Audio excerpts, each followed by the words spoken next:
It was almost midnight when my phone buzzed. I was lying in bed with the lights off.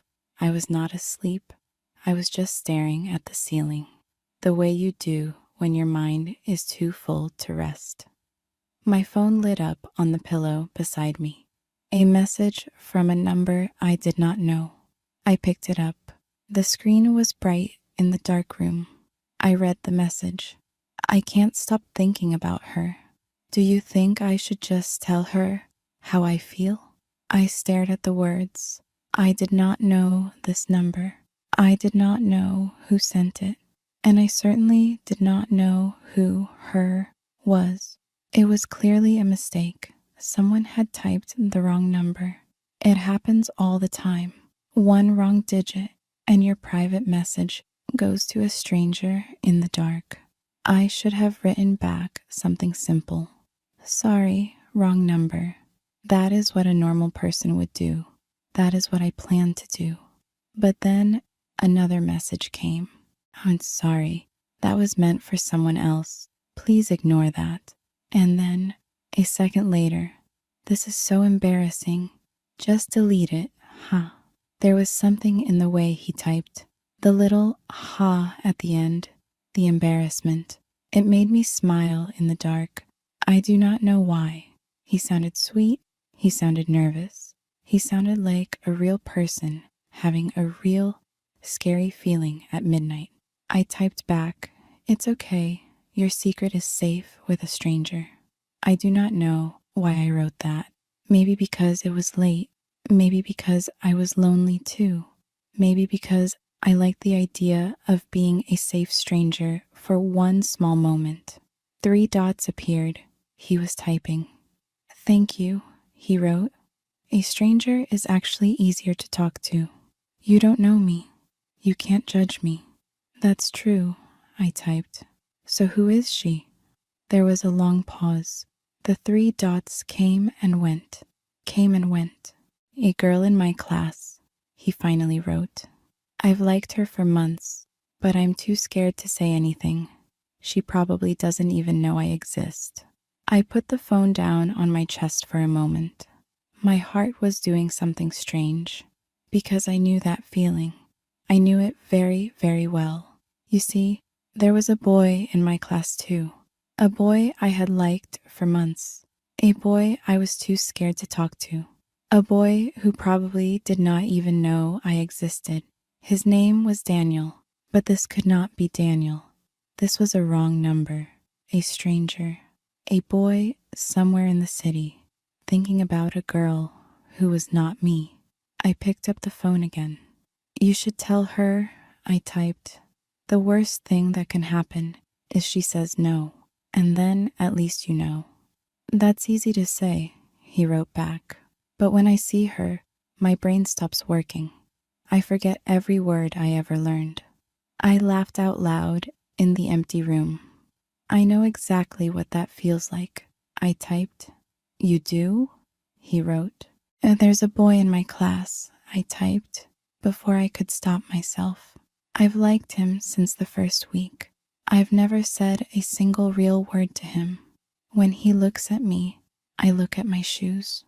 "So we're the same," he wrote. "We're the same," I agreed. And that was how it started. 2 strangers in the dark, both in love with someone who did not know it, both too scared to speak. We were safe with each other because we were nothing to each other. We could say anything. We talked until 2 in the morning that first night. He told me about the girl in his class. He said she was quiet, but when she smiled, the whole room got warmer. He said she always sat near the window.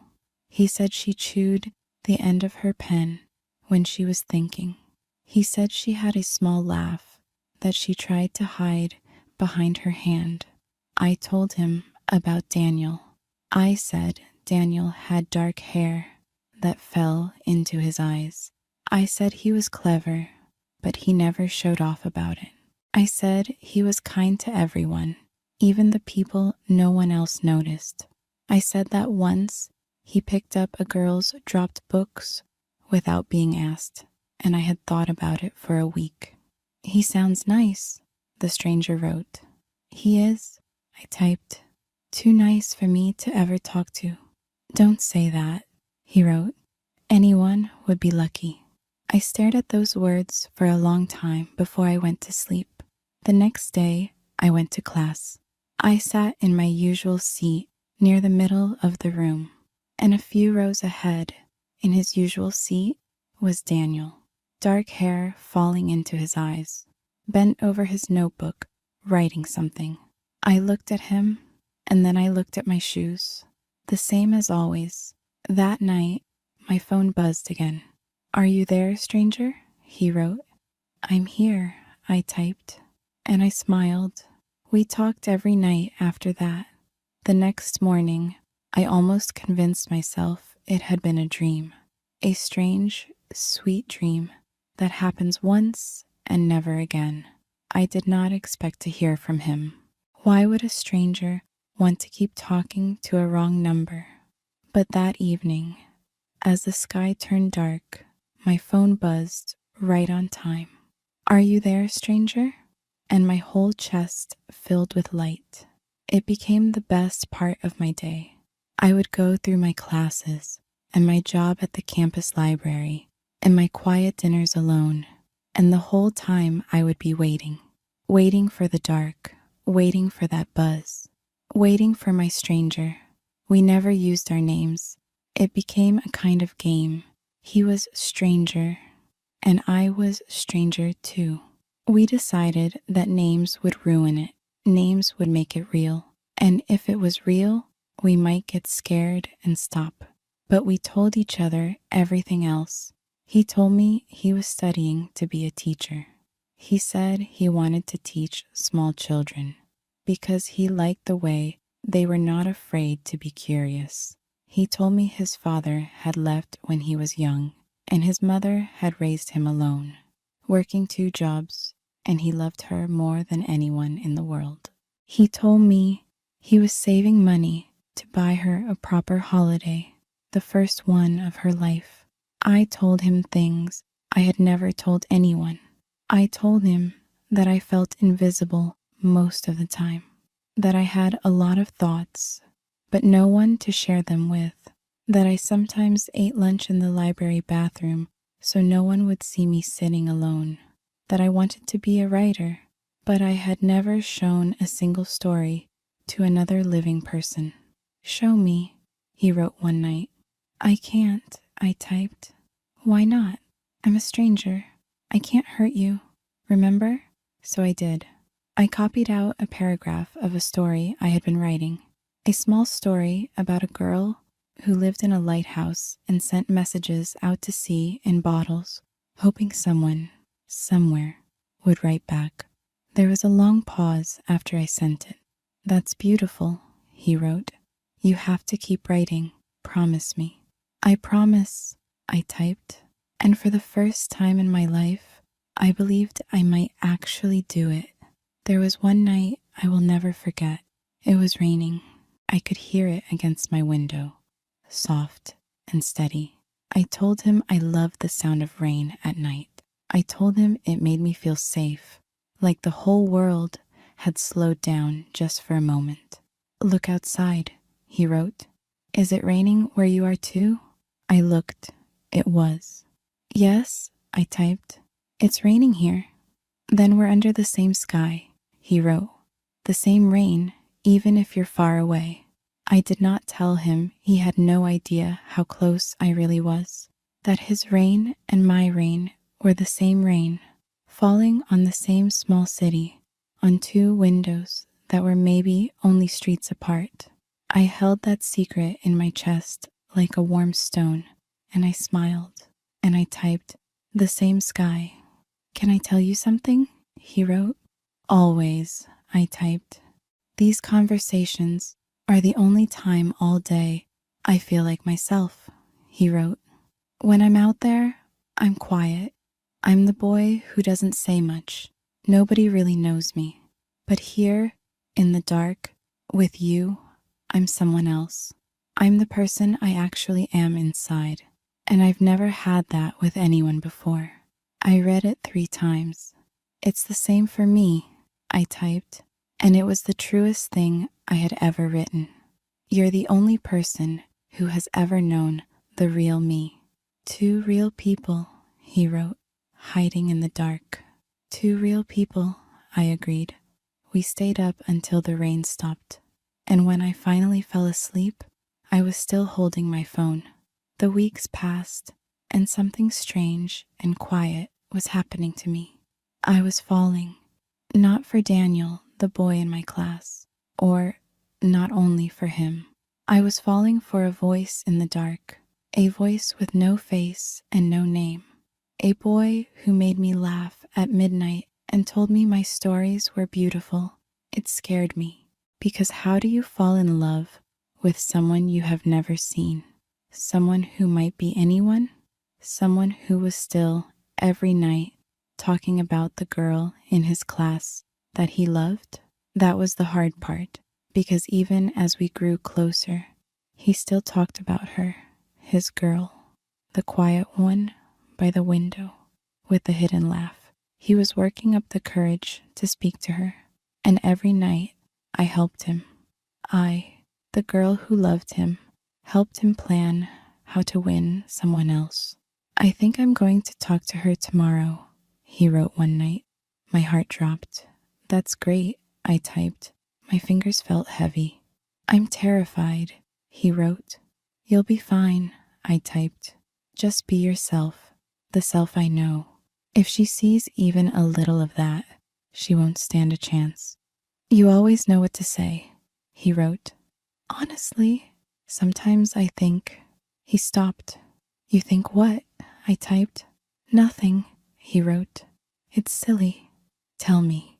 We tell each other everything, remember? There was a long pause.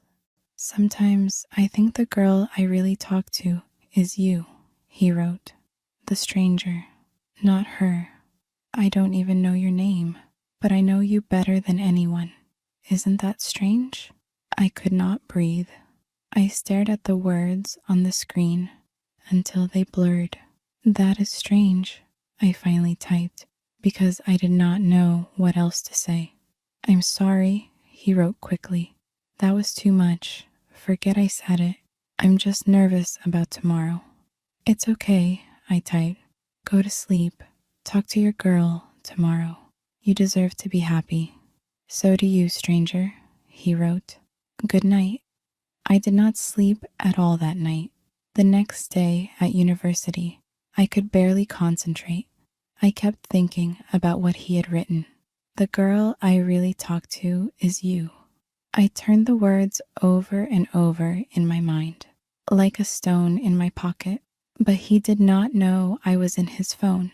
He did not know I sat 2 rows behind him in a life he had no idea I shared. He thought I was somewhere far away, a safe voice, a stranger, and tomorrow, or today, he was going to talk to the real girl, the one by the window. I looked around the classroom. Where was the window girl? I did not even know who she was. I looked at all the girls near the windows. There were 3 of them. Any one of them could be the one he loved. The thought made me feel sick and small. The guilt had been growing in me for weeks, and now it was almost too heavy to carry, because I was lying to him, not with words, but with silence. Every night, he opened his heart to a stranger, and he did not know that the stranger sat 2 rows behind him and watched him tie his shoelaces before class. He did not know that the stranger had memorized the way he tapped his pen. He did not know that when he wrote, "The girl I really talk to is you," he had said it to a girl who could have simply turned around in class and said, "It's me. It was always me." But I did not turn around. I kept the secret because the secret was the only thing keeping him close. If I told him the truth, one of 2 things would happen. Either he would be angry that I had known all along and said nothing, or worse, he would look at plain, quiet, invisible me and the warm voice in the dark would go cold because the real girl could never live up to the stranger he had imagined. So I said nothing, and the lie grew heavier every single day. That evening, I did not want to go home. I stayed late in the library, shelving books, moving slowly, dreading my empty room and the message that might or might not come. And then something happened that changed everything. I was pushing my little cart between the tall shelves in the quiet back corner of the library, where almost no one ever goes. And there, at a small table under the window, sat Daniel. He was alone. He had his phone in his hands. He was staring at it, frowning, typing something, and then deleting it, typing and deleting. He looked nervous. He looked exactly like a person trying to send a message he was afraid to send. I stopped. I do not know why. Something made me stop. My own phone was in my pocket, and as I stood there, half hidden behind the shelf, it buzzed. I took it out with a shaking hand. Okay, I'm doing it. I'm going to send her a message right now. Wish me luck, stranger. I looked up from my phone. At the table, 10 feet away, Daniel pressed something on his screen and let out a long breath, like a man who had just jumped off a high place. And my phone did not buzz again. I stood very still. My heart was pounding so hard, I thought the whole library could hear it. It could not be. It was impossible. There were thousands of students. It was a wrong number, a stranger. It could not be Daniel, but he was sitting right there. He had just sent a message to her, and my stranger had just told me he was sending a message to her at the exact same moment. I had to know. I walked out from behind the shelf, my legs shaking. I walked toward his table. He did not see me at first. He was looking at his phone, waiting, his knee bouncing under the table.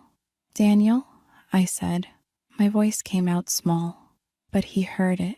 He looked up, and for the first time in all those months, Daniel looked directly at me, and he knew my name was going to be the next thing he needed, and he did not have it. Hi, he said. Sorry, Do we have a class together? Yes, I said. Literature.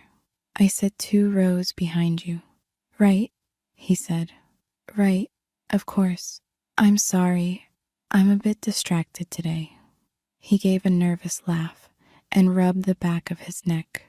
I just did something kind of terrifying. Did you? I said. I sent a message to a girl I like, he said.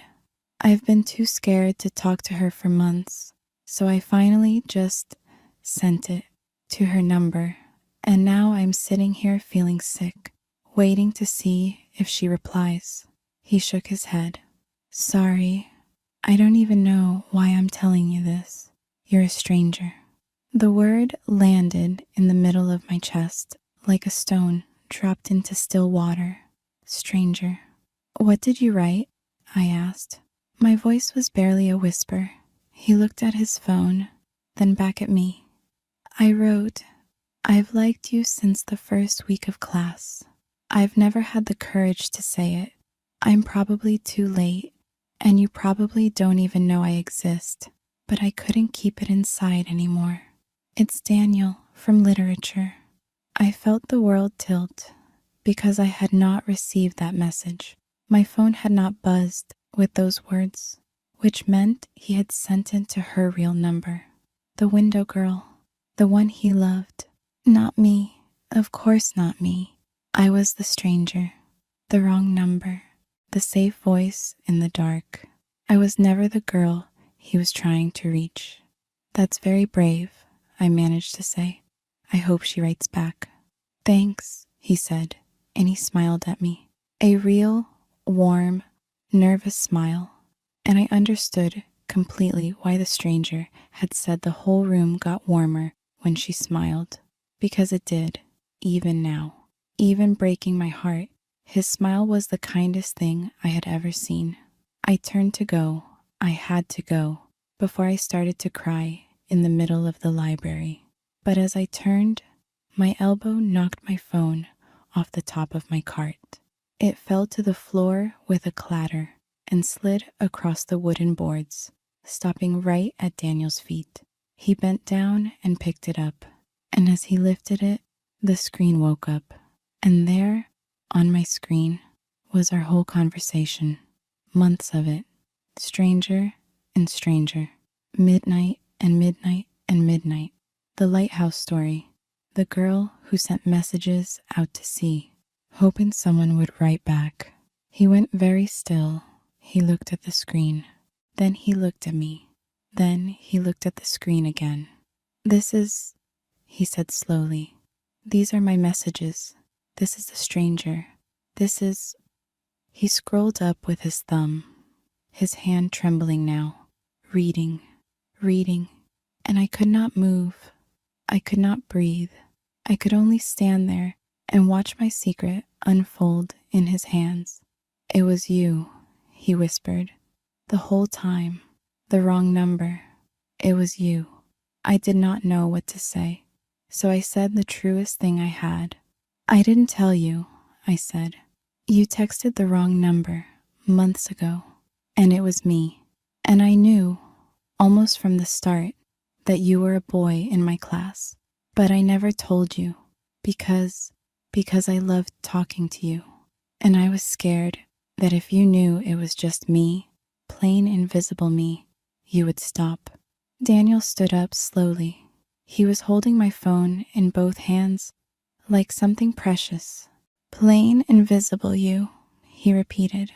The girl who writes about lighthouses. The girl who eats lunch alone because she thinks no one wants her there.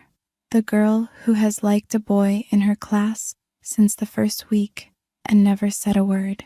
He looked up at me. That's you. That's me, I whispered. The boy you liked, he said. The one with the dark hair. The one who picked up the dropped books. Who was that? I could not answer. My face was burning. Was it me? He asked softly. Slowly, I nodded. Daniel let out a breath and laughed. A shaky, disbelieving laugh. And there were tears in his eyes now too. The girl I was trying to text just now, he said. The window girl. Do you know who she is? I shook my head. There is no window girl, he said. There never was. I made her up weeks ago because I was falling for a stranger on my phone, and it scared me so much that I invented a safe girl in my class to talk about instead. A girl who wasn't real, so I wouldn't have to admit that the person I was really falling for was you, the stranger, the one with no name. He shook his head. And it turns out the stranger was in my class the whole time, 2 rows behind me. The library was very quiet around us. Somewhere far off, someone turned a page. The message just now, I said. You said you sent it to her, to the window girl. I sent it to a number I made up in my own contacts weeks ago and labeled with a fake name, he said, and he laughed again, wiping his eyes, so I could pretend she was real. I sent that message to nobody. It went nowhere, because there was never anybody but you. He held out my phone to me, but he did not let go of it when I took it. So for a moment, we were both holding it, our hands touching, the whole conversation glowing between us. Can I know your name now? He asked. The real one? I think I'm ready for it to be real. I told him my name. He said it back, softly, like he was tasting it. Then he smiled, that warm smile again, the one that made the room warmer, and this time it was aimed at nobody else in the world but me. Hi, he said. I'm Daniel. I've liked you since the first week of class. I've never had the courage to say it, and I'm not a stranger anymore. I did not look at my shoes. For the first time, I looked right at him. "Hi, Daniel," I said. "It's nice to finally meet you." We left the library together as it was closing, out into the cool evening air, and we walked and talked the way we always had at midnight, except now I could see his face and he could see mine, and neither of us was afraid. He read the rest of my lighthouse story that week. He was the first person I ever showed. He told me I had to send it somewhere real, and he sat with me while I did, his hand over mine on the mouse. Months later, a small magazine printed it, the girl in the lighthouse sending her messages out to sea, hoping someone would write back. Someone did write back. He had just sent it to the wrong number first. That night, for the first time in months, we did not text at midnight. We did not need to. We had spent the whole evening walking under the streetlights, talking out loud, our voices low and warm in the dark. It was strange and wonderful to hear his voice instead of reading his words. It was even better than I had imagined, and I had imagined it a great deal. Before he left me at my door, he stopped. "I have to ask you something," he said. "That night, I texted the wrong number. If it had been anyone else who answered, anyone at all, do you think it would have been the same?" I thought about it. "No," I said. "I don't think so. I think it had to be us. I think 100 wrong numbers would have just said sorry and gone to sleep. It only worked because we were both hiding the same way. Two people looking at their shoes." He smiled. "Two real people in the dark," he said. "Not hiding anymore," I said. "People ask us how we met. Daniel always tells them the same thing. He says he sent a message into the dark to a number he got wrong, never expecting anyone to answer. And I always finish it for him. I say I answered. I could have written wrong number. I could have said sorry and rolled over and gone to sleep, and we would have passed each other in that classroom for years. Two lonely people looking at their shoes and never known. But I didn't tell him, and that turned out to be the best thing I ever did."